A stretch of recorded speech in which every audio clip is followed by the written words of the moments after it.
Bonjour à tous, bienvenue à l'église Elim. Je suis très heureux que vous soyez parmi nous ce matin, vous qui êtes en présentiel et vous qui êtes à distance. Soyez les bienvenus à l'église Elim. Avant de commencer par la louange, nous allons remettre tous ces instants dans la main du Seigneur. On prier pour nos besoins. On prie aussi pour nos frères et sœurs qui n'ont pas pu venir, qui sont absents, et que vraiment que le Seigneur remplisse tous les chaises qui sont vides. Alléluia.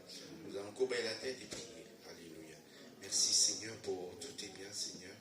Seigneur, que tu puisses accompagner tous mes frères et sœurs, Seigneur, là où ils sont, Seigneur, que ce soit en vacances, Seigneur, qu'ils soient malades ou quelque chose familial ou autre chose, Seigneur. Vraiment, Seigneur, que tu les accompagnes, que tu sois auprès de eux, Seigneur.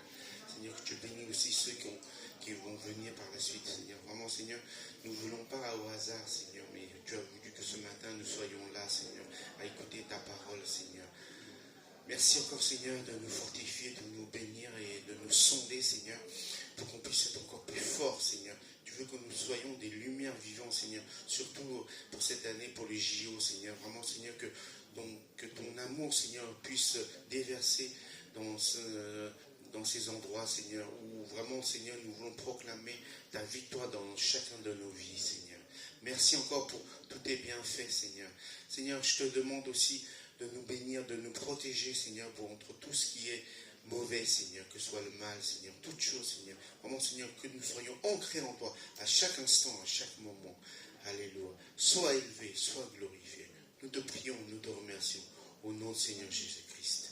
Amen. Amen. Amen. Je vais remettre Cathy pour la louange. Soyez bénis. Bonjour. Nous sommes dans la joie parce que Jésus est ressuscité, il est vivant. Ce matin encore, nous allons proclamer la gloire, la puissance de sa résurrection. Nous voulons chanter, je vous invite tous à vous lever, de apporter, de lever nos voix, de louer le Seigneur avec les anges.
bercé,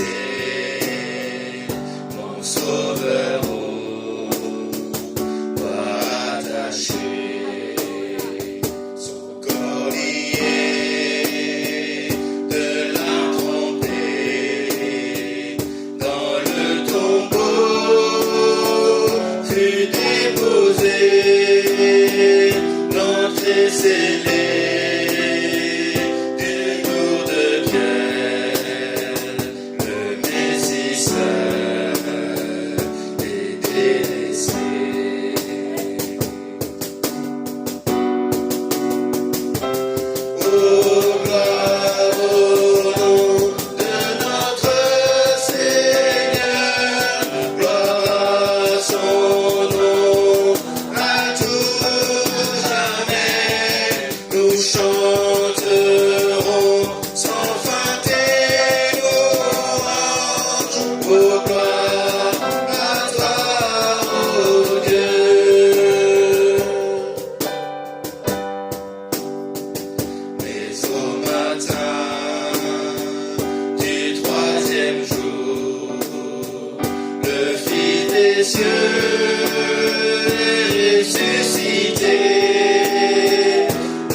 C'est la nuit, notre Jésus, et je serai parmi les saints, captivé par sa gloire sans fin.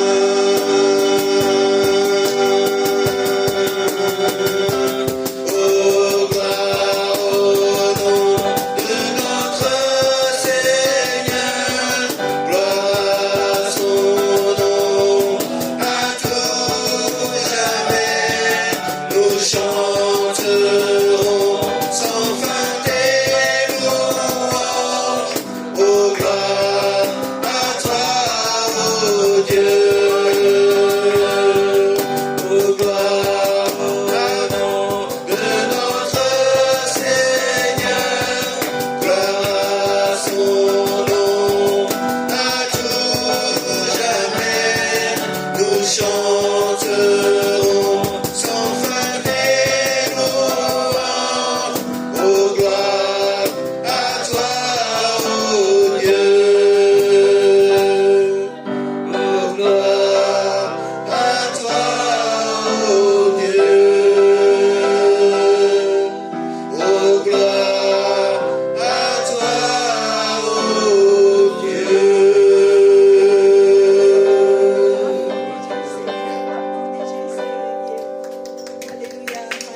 L'univers crie sa majesté.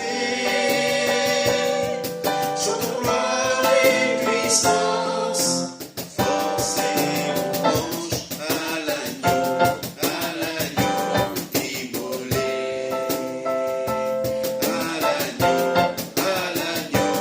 immolé.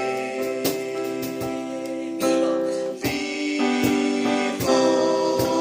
Vivant, Jésus vivant. puissant, Victorieux. puissant, vivant, Dieu vivant, puissant, tout puissant. Tous les anges louent sa sainteté. L'univers crie sa majesté. Chantons gloire et puissance, force et louange à l'agneau immolé. À l'agneau immolé. À l'agneau immolé. Gloire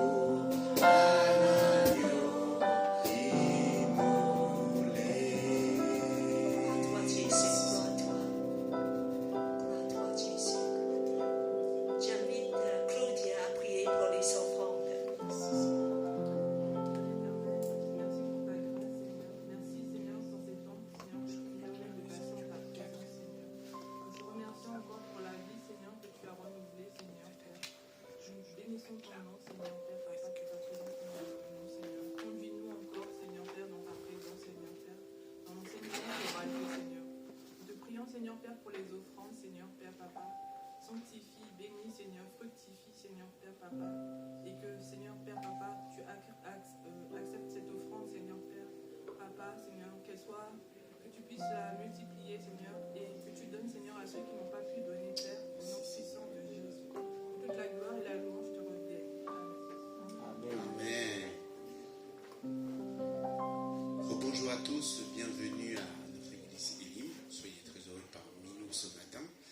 Soyez bénis. Nous avons quelques annonces. Nous avons notre devise et nous sommes toujours une église des nations. Notre devise est toujours aimer Dieu, aimer la famille de Dieu et servir les autres. Nous avons aussi le dimanche pour les annonces, pour l'évangélisation, le dimanche 28 avril, après le culte, à 13h30 dans le quartier. Donc comme la dernière fois, il y avait un pasteur qui était passé pour le témoignage minute. Voilà, c'est ça. Donc voilà.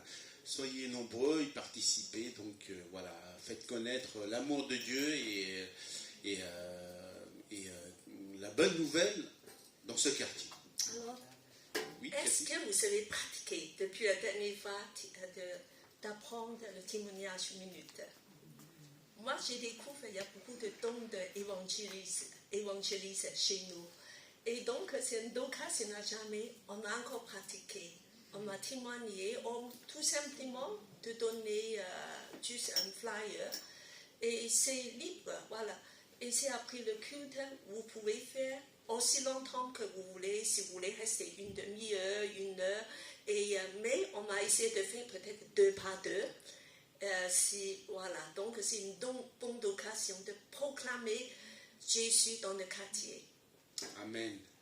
Donc, Philippe, une autre annonce? Non, c'est bon? Si, il y a une autre. Voilà. Voilà. Young Disciples, donc le groupe de jeunes. Donc, voilà. Le 28 avril, donc il y aura de 13h à 15h30 le groupe de jeunes avec un repas. Toujours, c'est la sœur Amandine qui sera là, c'est ça? Oui. Voilà, qui a partagé avec les jeunes. Donc le thème, vous voyez, on est tous jeunes, hein, vous pouvez participer aussi. Merci. Denis, tu es fortement invité. 34 ans. 34 ans, c'est jeune. Hein? 34 ans. Ben oui, c'est jeune. Oui. Donc, Le thème, c'est projet du film de Chariot de Feu. Je ne connais pas trop, mais bon, voilà, vous avez tous les thèmes et les discussions. Donc, je vois que ça discute pas mal, donc ça partage pas mal aussi. Donc, vous êtes cordialement les jeunes invités et vraiment à partager. En plus, il y a un repas, donc c'est autant bien. Voilà. Donc, c'est les deux annonces. Et nous avons aussi, comment dirais-je, les rendez-vous dans la semaine, tous les samedis, non, tous les dimanches, tous les vendredis, pardon, vendredi soir, à partir de 19h,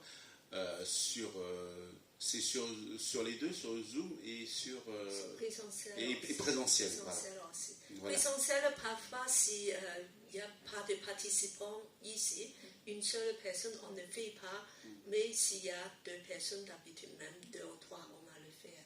Voilà. Donc, si vous êtes disponible dimanche, Mais il y a toujours ce Zoom. vendredi soir, donc on vous sollicite, on vous encourage à venir y participer pour prier pour les uns, pour les autres, et peut-être chanter aussi, louer notre Seigneur, vraiment qu'on puisse se soutenir mutuellement. Il y a encore une annonce.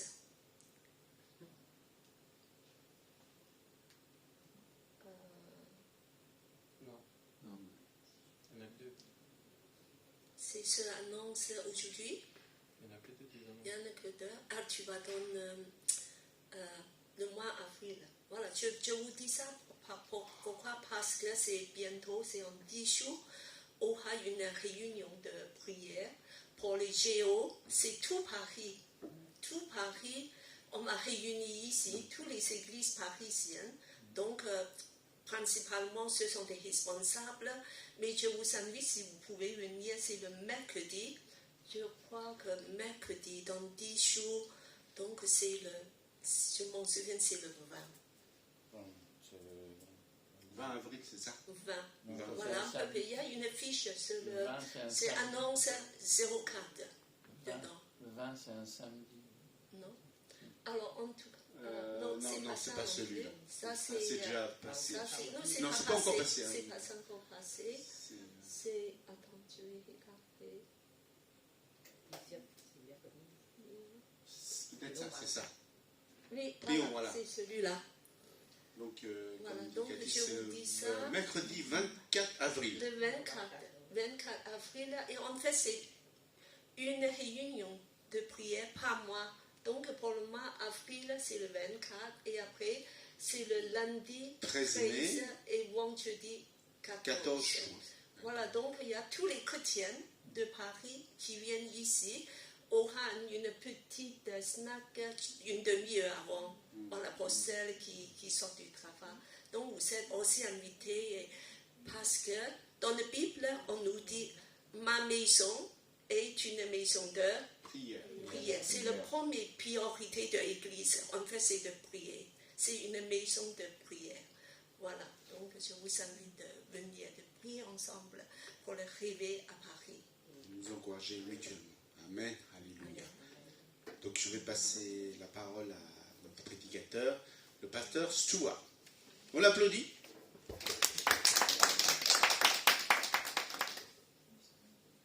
Et je remercie aussi des PPT, c'est fait par Mélissa. Mélissa, et elle est peut-être qu'elle a un petit problème familial ce matin. Donc voilà.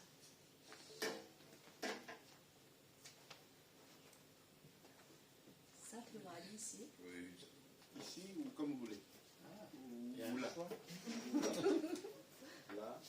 Comme ça, je vous mets le micro là. Oui, c'est mieux. C'est mieux là. On a besoin du micro. Si. Vous avez besoin d'un micro? Oui, allez. Non, laissez comme ça. Ça va. Ça va bouger vite.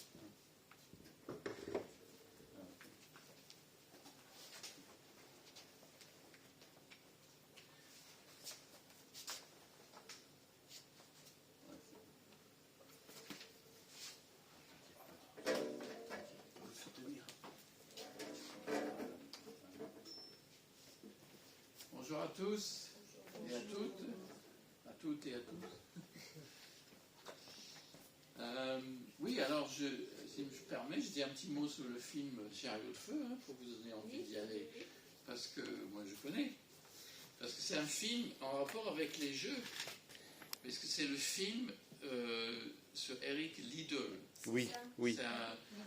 C'est un jeune qui a couru à Colombes en 1924.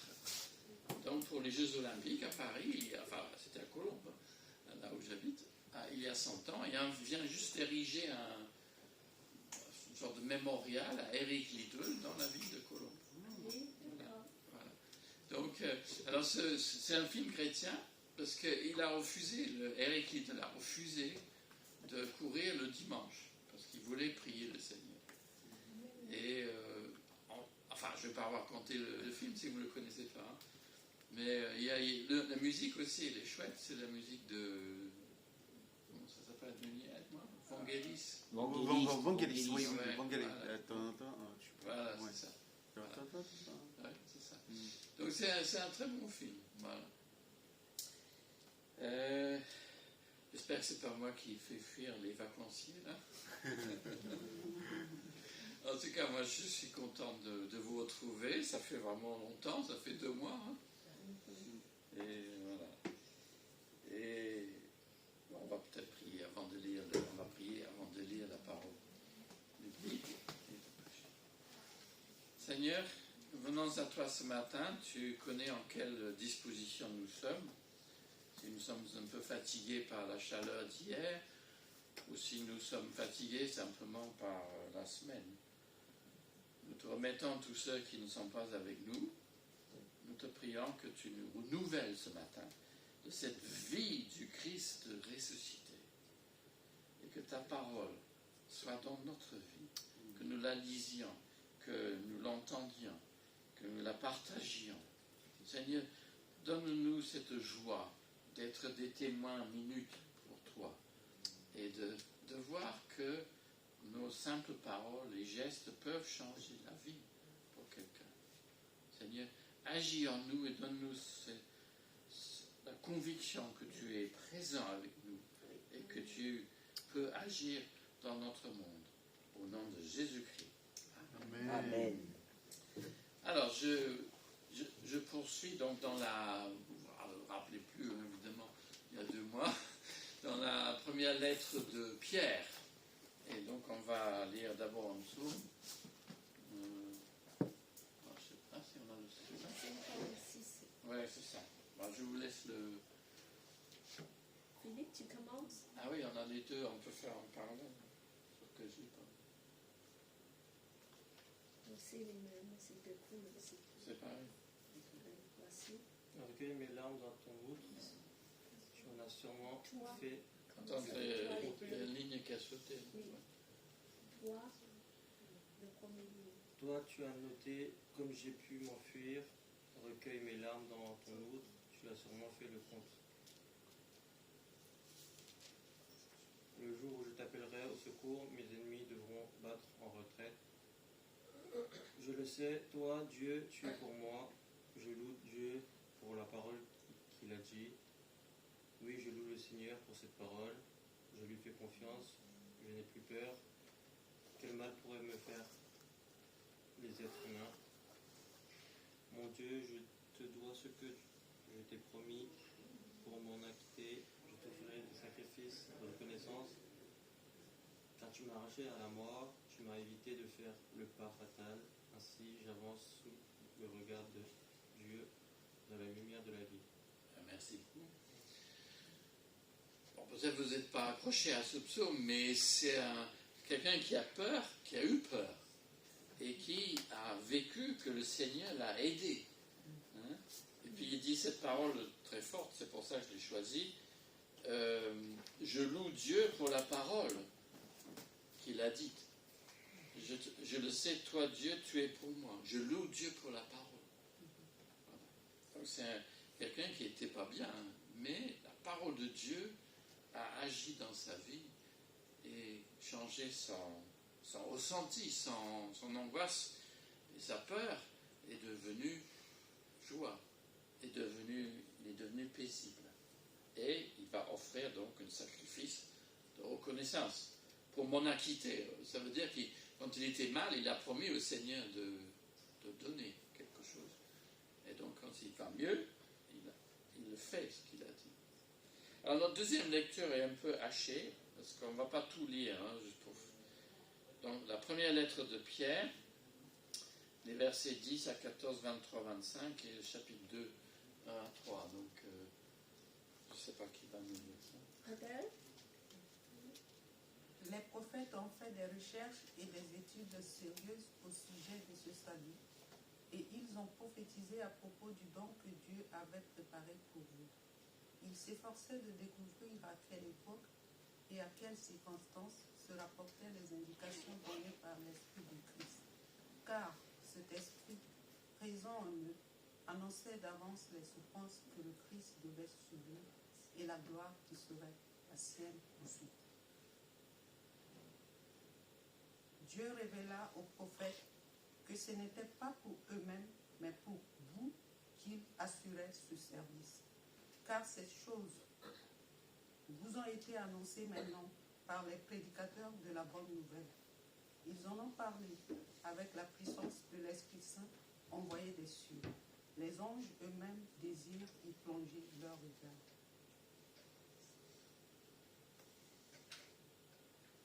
« 23. En effet, vous êtes nés de nouveau, non d'une semence périssable, mais grâce à une semence impérissable, grâce à la parole de Dieu qui est vivante et qui demeure à jamais. Car il est écrit, tout être humain est comme l'herbe et sa gloire comme la fleur des champs. L'herbe sèche et la fleur tombe. Mais la parole du Seigneur demeure pour toujours. Or, cette parole est celle de la bonne nouvelle qui vous a été annoncée. Amen.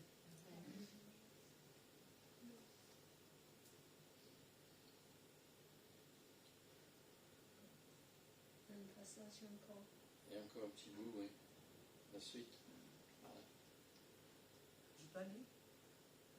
Rejetez donc toute forme de méchanceté, toute ruse, ainsi que l'hypocrisie, la jalousie et les calomnies. Comme des enfants nouveau-nés, désirez avec ardeur le lait pur de la parole de Dieu, afin qu'en le buvant, vous grandissiez jusqu'au salut. En effet, vous avez goûté combien le Seigneur est bon. Amen. Amen. Amen. Merci. Amen. Voilà, je pense que vous avez deviné le thème que j'ai ciblé dans cette lettre de Pierre, c'est la parole de Dieu. Qui a bu du lait ce matin avec ses sérieux? Ah. Non, vous avez mangé du pain? Vous n'avez rien mangé du tout, peut-être? Ta parole dans ma vie. Oui, pasteur, c'est normal hein, que je parle comme ça, que peut-être je vous ai déjà parlé de ce que je vais dire. Si c'est le cas, excusez-moi un petit peu. Mais que la parole de Dieu résonne dans notre vie, ben, on est d'accord, hein, mais en pratique, le temps, les questions, comment lire la Bible déjà? Faut-il commencer à la Genèse? C'était intéressant au début, mais lorsque ça avance un petit peu, oulala, ça se corse. Pourquoi étudier la Bible en groupe, en fait? Ou pour soi-même? Certains vont me dire, je n'ai pas, ou je ne veux pas devenir une grosse tête. D'autres vont peut-être dire, j'attends que le Seigneur me parle. Alors j'ouvre la parole et j'attends. Et si je ne sens rien, j'arrête. Alors, peut-être ça c'est vous. En fait, ça veut dire, je ne sais pas très bien comment m'y prendre. Et chacun a son expérience de lire la Bible. Hein. Enfin, tous ceux qui sont chrétiens, on le sait que c'est important de la lire. Mais entre ce qu'on dit et ce qu'on fait tous les jours, c'est pas... On va dire, ben, j'ai peut-être sauté cette semaine un jour. Je ne suis pas là pour vous enfoncer. Je sais que ce n'est pas facile.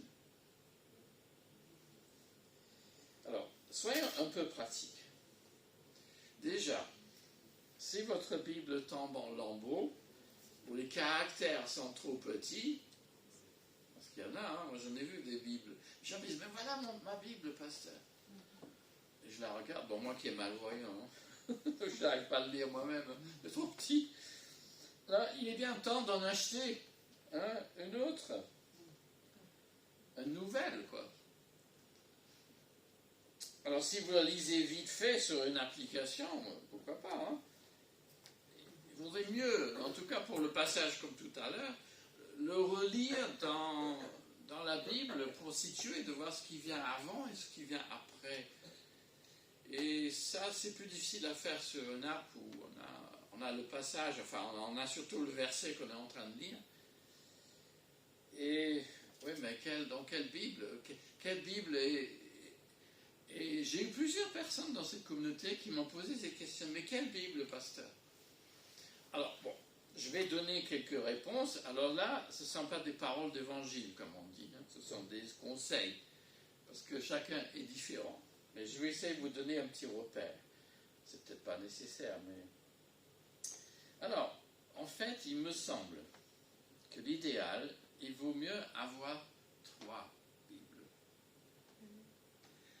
Certains d'entre vous disent 3 j'en ai même pas une. Ok, si vous n'en avez pas une, si vous lisez sur les apps, ok. Mais, alors la première Bible, parce qu'on est une église, Elim, c'est une église des nations. Et la maison de prière, on n'a pas dit, mais on aurait pu, la maison de prière, a dit Jésus, c'est pour les nations aussi. Hein. Et les JO, c'est pour les nations de la terre. Donc il faut déjà une Bible dans votre langue maternelle. Hein. Si vous êtes... moi, j'ai des Bibles à la maison en anglais, parce que c'est ma langue maternelle. C'est la langue dans laquelle j'ai découvert la Bible. Mais, quand j'ai venu en France aux années 70, j'ai basculé, j'ai acheté une Bible en français, et puis voilà. Et c'était étonnant parce que, oui, on croit connaître, mais tout d'un coup, vous changez de langue, c'est pas pareil. C'est pas pareil. Mais en tout cas, il faut avoir une Bible dans votre langue maternelle. Alors, si votre langue maternelle, c'est le mandarin ou le cantonais, c'est bien que vous ayez une Bible dans votre langue. Et que ce soit une traduction, en général, les Bibles un peu anciennes sont quasiment du mot à mot, enfin assez littéral. Et ça, c'est utile. Mais si elle est trop vieille et que vous dites je ne comprends pas bien, il y a des mots que je ne connais pas, voilà pourquoi il vous faut aussi autre chose. Mais une Bible assez proche des textes originaux dans le sens mot à mot, c'est aussi pour apprendre les versets. Quand on apprend la Bible, il faut l'apprendre dans une Bible où c'est assez concis, quoi. Pas comme celle que j'ai affichée, le Nouvel Français Courant, quoique, parce qu'il y a beaucoup de mots. Alors, quand on apprend, il faut qu'il n'y ait pas trop de mots. Donc, pour apprendre aux enfants, pour apprendre, c'est peut-être bien d'avoir une traduction assez littérale. Alors, en français, ce serait peut-être la Bible de la Colombe, qui, à mon avis, est peut-être la très bonne traduction. Mais c'est vrai que, point de vue français, ça commence à dater un peu. Ou sinon, celle que j'utilise souvent avec vous, mais qui est un peu plus difficile, il faut reconnaître, c'est la Nouvelle Bible Seconde. Bon, il y en a d'autres Bibles dans la famille Seconde, donc si vous avez un autre... je ne parle pas du... mais Seconde 21. Oui, Seconde.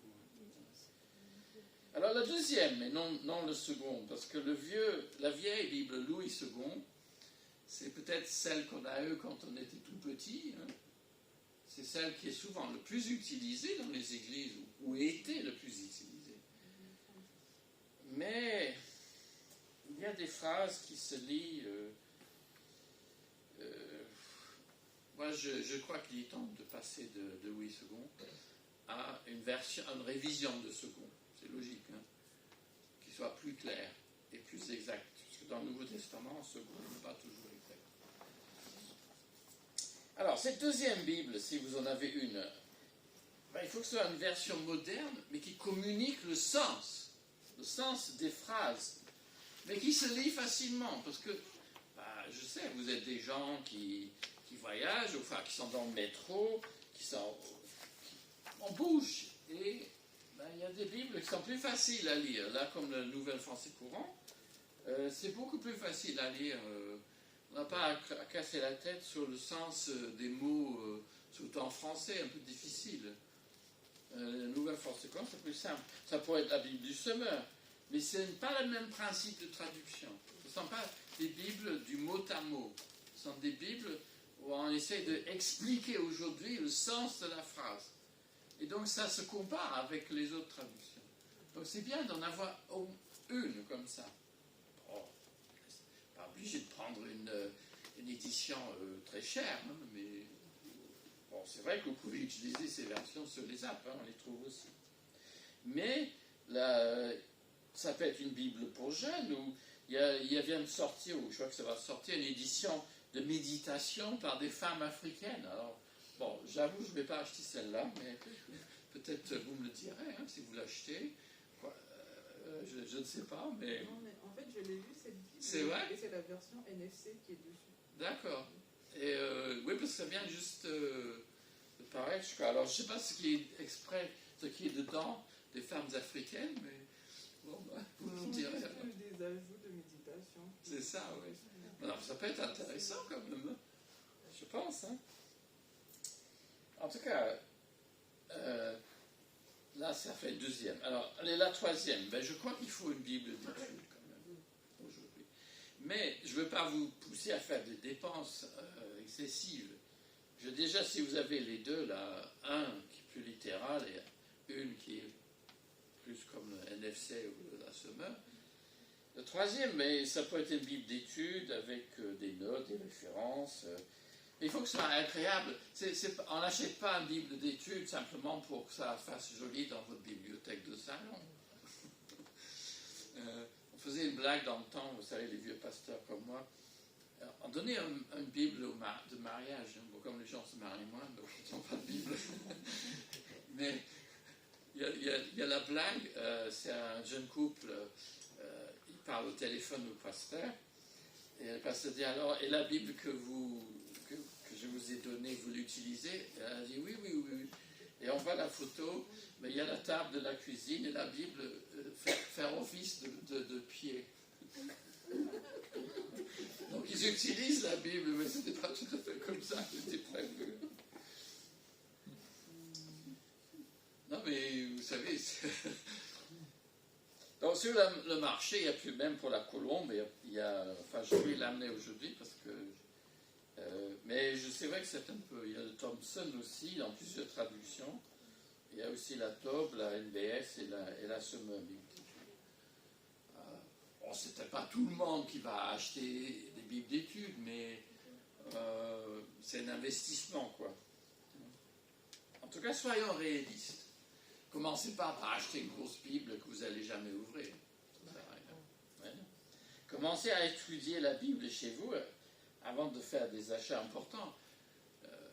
Prendre une édition de la Bible qui ne soit pas très coûteuse. Et d'abord s'habituer à cette Bible et dire oui, ça c'est intéressant. Pourquoi pas avoir une édition d'études. Mais bon, comme vous avez des réunions le vendredi, et le mercredi aussi, les pasteurs ou Cathy peuvent vous aider à mieux comprendre la Bible. Parce que parfois, on parle comme si c'était évident. Mais ce n'est pas évident d'apprendre la Bible, de comprendre la Bible. On a besoin des uns des autres. Et en fait, si vous découvrez que, si vous faites un groupe où vous étudiez un passage, vous vous rendez compte que, ah oui, je n'avais pas compris comme ça. Mais on ne sait pas tant qu'on n'a pas partagé. Alors si vous êtes tous assis en, je connais rien, donc je dis rien, ça ira pas loin. Mais c'est en posant des questions, en se disant, mais qu'est-ce que ça peut vouloir me dire aujourd'hui? Qu'est-ce que ça peut changer dans ma vie, cette parole? C'est pas évident parfois. En tout cas, vous pouvez penser que vous pouvez être persuadé ce matin que la Bible, ta parole dans ma vie, c'est nécessaire pour vivre. Mais il faut être, soyons motivés. Alors, première donc, la remarque sur les passages. Ta parole annonce le Christ. Alors, faites un effort pour rechercher. Donc, ce passage, le premier passage qui a été lu, Pierre, donc, en juif averti, comprend la valeur de la Torah, de notre Ancien Testament. Et ça, c'était une des premières questions qu'on m'a posées dans cette église. On a fait une réunion, je crois, sur la valeur de l'Ancien Testament. Bon, je n'aurais pas commencé par ça, mais c'est vrai que même pour des chrétiens de longue date, et encore plus pour des gens qui découvrent l'Ancien Testament, c'est quand même loin de nous, quoi. Il y a des sacrifices, il y a un temple, il y a des prêtres, il y a des lois un peu barbares, il y a toutes sortes de choses qui sont loin de notre foi, en tout cas en apparence. Et on ne sait pas toujours, ça ne coule pas de source, quoi, la valeur de cet Ancien Testament pour nous. Donc, qu'est-ce qu'il dit les écrits sacrés, on le dit, ceux qui vendent des Bibles, c'est le patrimoine de l'humanité, c'est une belle littérature, tout ça, traduite en tant de langue. C'est vrai. Mais la Bible prétend être plus que cela, bien sûr. Et donc, Pierre, dans ce premier passage, versets 10 à 14, c'est assez original chez Pierre, mais il parle des prophètes, vous avez entendu. Bon, on pourrait penser qu'il s'agit des prophètes dans l'Église, mais en fait, si vous le lisez clairement, non. Ce n'est pas des prophètes dans l'Église, c'est des prophètes de l'Ancien Testament qui parlent. Et il le fait ailleurs aussi, mais on ne va pas aller dans le détail. Donc ces prophètes de l'Ancien Testament, les prophètes écrivains, dirons, Ésaïe jusqu'à Malachie, ont prophétisé à propos du don ou de la grâce que Dieu avait préparé pour vous. Donc, premier point, si vous voulez, l'Ancien Testament, il parle de notre salut, de la grâce que Dieu nous donne ce matin. Ah, c'est tout de même utile de savoir, parce que on ne devine pas tout de suite. Donc, la Bible juive explique le privilège et la responsabilité d'être chrétien. En des termes peut-être pas les nôtres. Mais la loi et les prophètes donc restent essentiels pour le peuple de la Nouvelle Alliance que nous sommes. Bon, je ne peux pas vous donner des indices là-dessus. Alors, ce qui est étonnant dans ce passage, c'est que les prophètes ont fait des recherches et des études sérieuses, dit notre traduction. Bon, évidemment, ce n'est pas tout à fait dit le grec, mais c'est le sens, au sujet du salut. Donc, ils ne sont pas contentés de dire « Ah ben, j'ai l'Esprit de Dieu, et je tourlepine, je danse et je loue ». Ils ont fait des études, ils ont fait des recherches pour comprendre ce que ça voulait dire, à quelle période ça rapportait. Ils ont fait des enquêtes. Ils ont lu les premiers écrits de la Bible pour dire « Mais non, de quoi parle ? Pourquoi le Seigneur nous donne-t-il ce message-là » Alors la conclusion, c'est que chacun fasse des efforts pour saisir le sens et la portée des Écritures pour notre génération. Parce que bon, que le temple de Jérusalem soit détruit et que les Juifs soient partis en exil, c'est lointain ça. Quel est le sens pour cela? Ah ben parce que, je donne cet exemple, c'est tout. La vie chrétienne est comparée à un exil en 1 Pierre. Donc l'expérience juive de l'Ancien Testament est intéressante pour nous, qui peuvent vivre des circonstances autres, mais il y a un parallèle avec notre situation. Et c'est pour cela que nous pouvons lire la Bible et en comprendre mieux. Les gens qui sont déracinés, qui ne sont pas dans leur pays d'origine, qui ont l'impression que personne ne les aime, Mais tout cela, les Juifs l'ont exprimé dans l'Ancien Testament. Ils ont compris, ils se sont lamentés, ils se sont dit, mais... Et nous pouvons comprendre cela si nous sommes loin de notre famille, loin de notre situation. Mais les prophètes, donc grâce à l'esprit du Messie, du Christ, ils avaient l'esprit en eux, ces gens-là. Et ils ont compris que ils annonçaient les souffrances que le Messie devait subir. Pour ça, on le sait plus ou moins. Mais il faut voir dans le détail. Mais l'Ancien Testament n'est pas que cela, bien sûr. Mais il est cela. Oui, les psaumes, les récits, les lois préfigurent et parlent de la mort de Jésus. Je vous en ai donné des exemples par le passé dans cette église. Alors Pierre lui-même était témoin oculaire des souffrances du Christ. Aujourd'hui, on entend, je ne sais pas que je divague sur mon texte là, parce que sinon on ne va pas sortir. Donc Pierre dit donc qu'il était témoin des souffrances du Christ, chapitre 5. Mais ici, la formule où il est question des souffrances, alors là c'est un petit peu technique, je m'excuse, mais la formule grecque donc est la préposition et le fait qu'il y a un pluriel. Littéralement, c'est les pour Christ, les souffrances et les gloires subséquentes. Alors, on peut comprendre les souffrances réservées au Christ et la gloire qui les suivrait. Ça, la solution de la Tobe, c'est la plus simple. Mais ce n'est pas tout à fait, c'est pas logique que ce soit le sens totalement, vu la construction grammaticale. Donc on peut comprendre aussi, donc il préfigure les souffrances relatives au Christ et les gloires, parce que c'est un pluriel, les gloires qui les suivraient.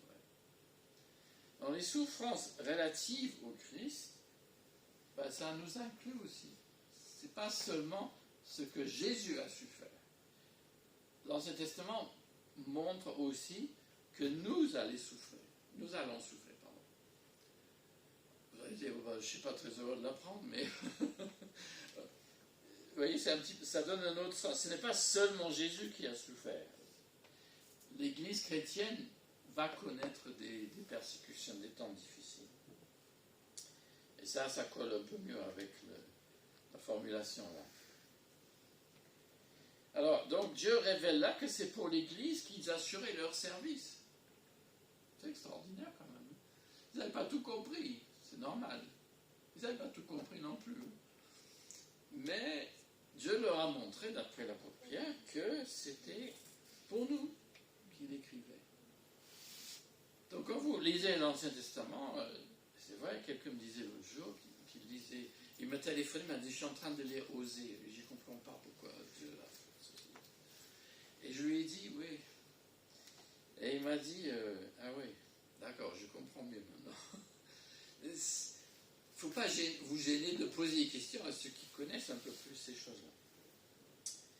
Alors, si le premier point, c'est que la parole nous annonce le Christ, le deuxième, c'est la parole nous revitalise, elle nous dynamise, et cette parole nous vient par l'Évangile, la bonne nouvelle. Savez-vous donc, d'après ce passage, que le chrétien est né de nouveau grâce à la parole de Dieu? Vous pensiez que c'était vous qui avez décidé, etc. Non. Enfin, vous avez décidé, mais c'est le Seigneur qui vous fait naître de nouveau. C'est son œuvre en vous. Et Pierre décrit ce changement. Vous vous êtes purifiés en obéissant à la vérité, pour vous aimer sans hypocrisie comme des frères et sœurs. Verset 22. Il ne suffit pas de dire dans votre témoignage minute, je suis converti, donc voilà. Ça veut dire quoi? Ça veut dire, vous vous obéissez à la vérité. J'accepte de suivre Jésus-Christ. J'accepte de devenir son disciple et d'obéir à ce qu'il nous demande. Vous voyez, c'est beaucoup plus clair. C'est plus concret aussi. Et puis c'est beaucoup plus engageant. Et il y a des gens qui disent, attendez, moi ça ne me dit rien. Et remarquez la priorité. En vue de vous aimer. c'est pas pour faire des grosses têtes, c'est pas pour faire des gens exaltés. C'est pour que dans l'Église, là, on voit ce que c'est l'amour entre des gens différents. Notre société, elle est dévoyée sûrement, mais elle est heureuse de voir quand les gens si différents arrivent à vivre ensemble. Parce que notre société est obsédée par les discriminations, par les problèmes des femmes, par les problèmes raciaux, par des discriminations contre ceci et cela. Et l'Église, elle est le lieu où on montre qu'un black peut aimer un blanc. Bon, vous allez dire, c'est banal. Non, c'est pas banal. C'est pas banal que les gens de culture et de sensibilité différentes puissent s'entendre et vivre ensemble dans leur foi. Et ça, c'est un atout de l'Église de Jésus-Christ. C'est pas sur Zoom, c'est l'Église, ça va se faire dans le concret. Et nos églises doivent cheminer vers cette réalité, qu'on soit des lieux de communion fraternelle, des lieux où il y a un amour entre les chrétiens qui est visible. Et c'est ça le fondement du message. Bon, moi, je peux vous dire des trucs compliqués, mais c'est pas ça, à la limite, c'est pas ça. C'est que Jésus-Christ est mort et ressuscité pour créer une communauté qui dépasse les Juifs, mais qui englobe potentiellement toutes les nations. C'est quand même extraordinaire.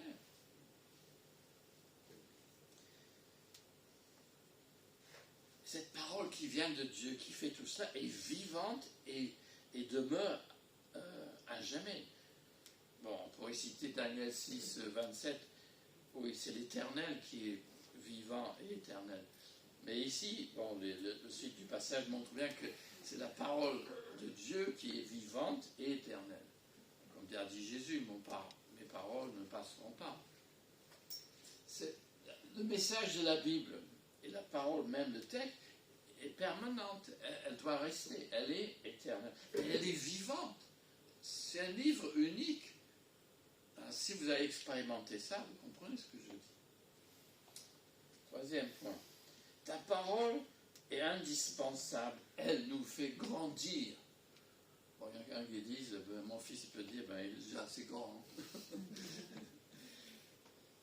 Dans mon enfance, on nous donnait à l'école, je crois que j'ai déjà raconté ça, on donnait à l'école le matin, on nous donnait une petite bouteille de lait.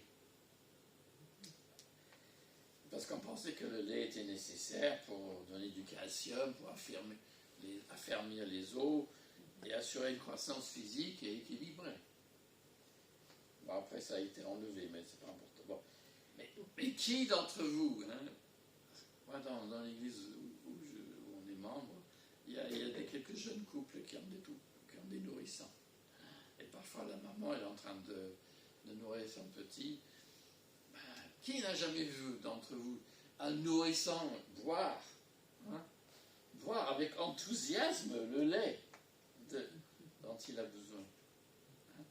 Mais là, il ne faut pas les arrêter. Et c'est quand le bébé ne boit pas bien, là on est inquiet. Mais quand on voit cette soif et ce désir pour le lait, Pierre utilise cette image. On va voir dans un instant. Parce que ce lait, ça nous fait grandir. Et l'apôtre Pierre, donc, comme pasteur expérimenté, il faut, pour recevoir, il faut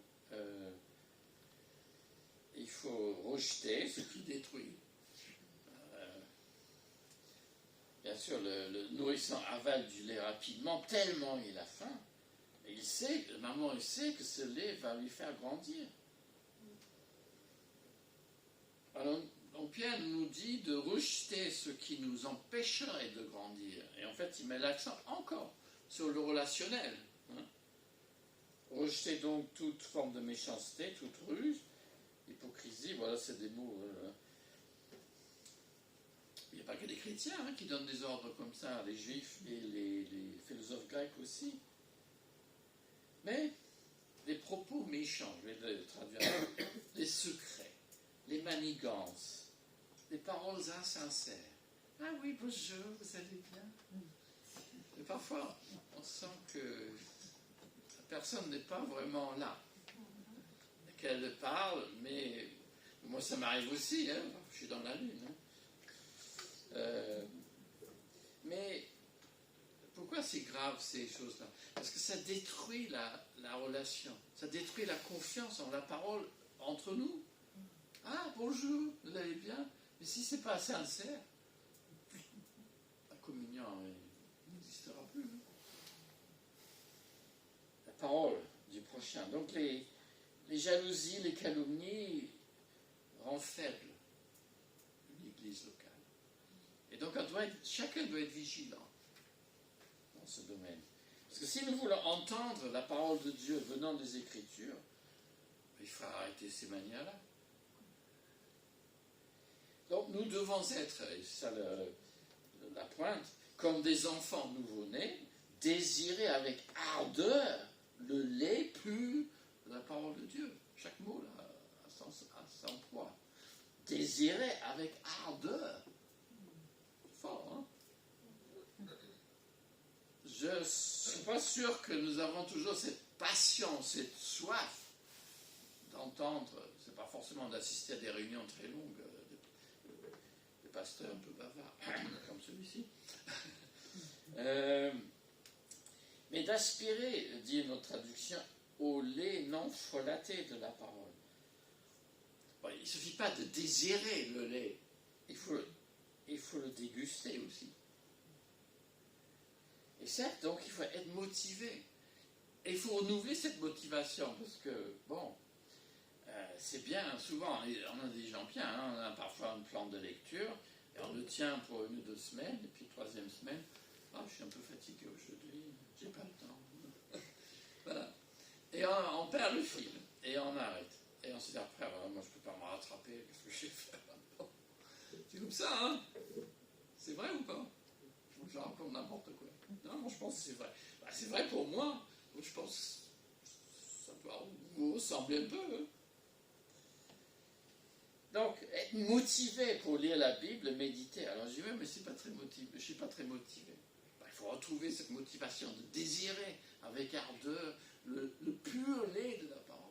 Être convaincu que cette parole, elle vous fait grandir dans la foi. Elle répond à vos questions, elle répond à vos difficultés. Mais elle exige de votre part un effort. Il ne suffit pas de dire, ah oui, j'attends que le Seigneur me parle. Non, j'entends rien aujourd'hui, ça ne me dit rien, ce passage. Bon, ça arrive, c'est vrai. Mais si nous lisons la Bible seulement dans le but de ressentir un message de Dieu, nous serions vite déçus. Parce que ça n'arrive pas tous les jours. Et Dieu ne veut pas qu'on s'y accroche à ça. C'est à nous de faire un effort. Et on est dans une génération où on a de la facilité. Et on ne veut pas faire un effort. Et c'est cet effort l'effort sera récompensé. Pour ceux qui aiment la cuisine, si vous faites un effort, prendre une nouvelle recette, faire un très bon repas, après on dit, ah oui, c'est bien, c'est la première fois que je fais ça, c'est pas mal. Mais ça a exigé un effort, et vous avez été récompensé par quelque chose. Mais c'est pareil. Parfois, peut-être il faut lire le passage 2 fois, dans une autre traduction le jour après. Ou demander à quelqu'un, moi je ne comprends pas, comme cet ami à moi qui m'appelle, pourtant il connaît bien la Bible, il dit, mais je ne comprends pas ce livre d'Osée, pourquoi Dieu lui demande de faire ça? C'est une bonne question. Alors, parce que ce lait est là pour nous faire grandir jusqu'au salut. Vous allez dire, oui, mais je suis déjà un chrétien. Mais salut dans le sens, quand tout sera terminé. L'apôtre Pierre, donc, il sait notre manque d'enthousiasme, peut-être nos difficultés. Eh bien, ce sont des choses qu'il faut partager. Et qu'est-ce qu'il dit pour nous encourager? Parce que l'engouement pour la Bible, on n'a pas toujours. Hein. Alors c'est pour cela qu'il dit, si vous avez goûté combien de Seigneur? Il se demande en fait. Hein, si les chrétiens sont vraiment chrétiens. Mais, alors là je vais vous poser une colle, mais je ne demande pas de réponse. Hein. Qui d'entre nous est assez versé dans les Écritures pour savoir qu'il cite le psaume 34? Vous voyez? Ça, c'est des choses qu'on acquis par l'étude, parce que ça, on ne sait pas. On ne sait pas d'avance. Hein. Donc, et en plus, voilà, je vais pas... En tout cas, il dit goûter, le Seigneur est bon. Ça vient du psaume 34. Donc, il se demande si leur expérience chrétienne est authentique. Et c'est souvent là le problème. Oui, on a peut-être bien commencé, mais bon, après, on a eu quelques problèmes dans la famille.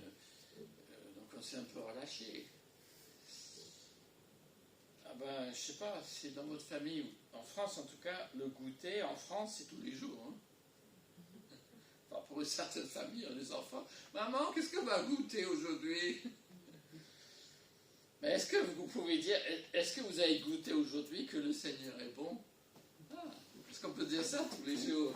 Goûter que le Seigneur est bon. Sinon, notre foi, elle devient malade, si elle est simplement un savoir. Elle est une expérience que le Seigneur est bon, et nous l'expérimentons régulièrement. Et c'est cela à quoi il faut. Que le Seigneur, que notre Dieu est tendresse et pitié, qui prend soin de nous. C'est ça, goûter et voir que le Seigneur. Et c'est sa parole qui est une des voies d'accès à cela. Et c'est ce que je vous souhaite ce matin. Que sa parole vous dynamise, que vous ayez cette ardeur, cette passion. Ardeur, c'est comme les gens qui sont passionnés de foot. Alors ça se sent. Hein. Est-ce que nous, on est des gens passionnés de recevoir la parole de Dieu? Est-ce qu'on est passionné de savoir de goûter que le Seigneur est bon tous les jours? Et c'est ça qui va nous changer.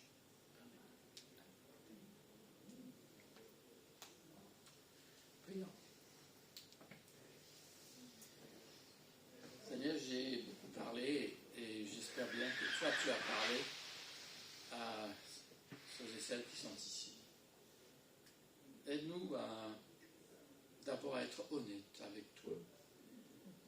Et pas seulement un jour, mais régulièrement, de revoir notre pratique de la foi et d'essayer de l'améliorer.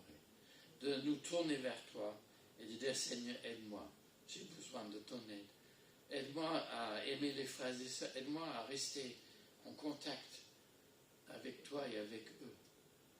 Aide-moi à trouver cette joie simple de goûter que tu es bon. Aide-moi à prendre plaisir dans la Bible. Aide-moi à grandir. Et Seigneur, nous le demandons aussi dans ces activités d'évangélisation. Que nous sachions dire en peu de mots que tu es vivant pour nous et que cela change notre vie. Et nous voulons croire que nous pouvons goûter et voir que tu es bon. Et nous pensons à tous ces préparatifs pour les JO, les réunions de prière, les activités au mois de mai. Seigneur, permet que cette Église puisse aussi être entraînée dedans et trouver un bénéfice pour elle-même. Mais surtout que tout cela serve à renforcer le témoignage chrétien à Paris. Et que lors des JO, beaucoup de personnes apprennent que tu es vivant.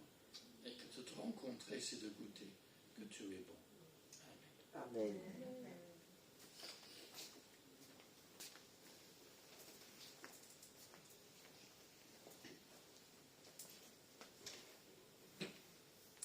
Merci beaucoup pour Pasteur Stuart de nous partager la parole de Dieu. Donc, nos cultes est terminé, mais nous allons rester pour un petit moment de prière, comme il reste de temps. Voilà. Et quelqu'un qui peut terminer l'enregistrement, s'il vous plaît, de pousser sur le bouton. Voilà.